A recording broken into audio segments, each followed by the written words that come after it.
Hi, I'm Austin Parson. Today I'm going to be informing you about the Boston Red Sox. Boston Red Sox were one of the first organizations to join the MLB in 1901, one of 16 original teams. Today there's 30 teams, 15 in the American League, 15 in the National League. The Boston Red Sox were a great organization.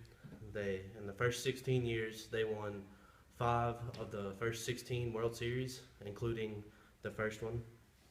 They have 7 of the 66 living members of the Major League Baseball Hall of Fame. The Curse of the Babe was probably the darkest era for the Red Sox. The curse began in January 2nd, 1918, when the Boston Red Sox sold pitcher Babe Ruth to the Yankees. The Yankees then converted Babe Ruth from a pitcher to an outfielder.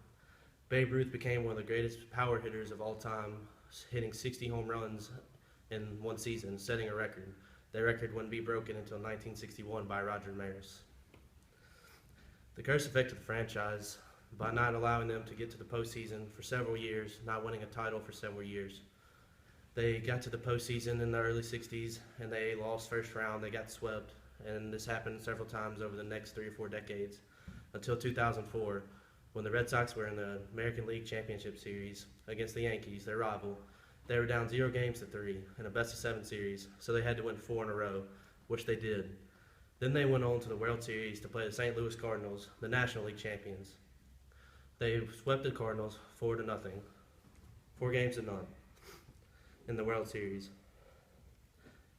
Ted Williams, one of the only players to hit a 400 season, played for the Red Sox in the 60s, along with Roger Clemens and Curt Schillings in the 90s, who were arguably 2 of the best pitchers to ever play in the MLB under the Red Sox organization and in all of the American League. The Boston Red Sox Stadium, Fenway Park, was built in 1914. The Boston Red Sox Stadium, Fenway Park, is a really weird field. It has a 260-foot right field corner, the shortest part on any Major League Baseball field. It also has the tallest wall amongst all MLB baseball parks. Standing 37 feet tall, the Green Monster is probably the hardest wall to ever hit a home run off of.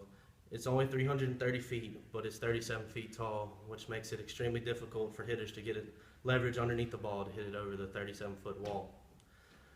Every year, there's hundreds, and sometimes even thousands of balls hit off the wall. It makes the Red Sox a very good home team. They rarely lose at home. They sweep people at home very often. The Red Sox are arguably one of the greatest baseball organizations and will be to the end of baseball.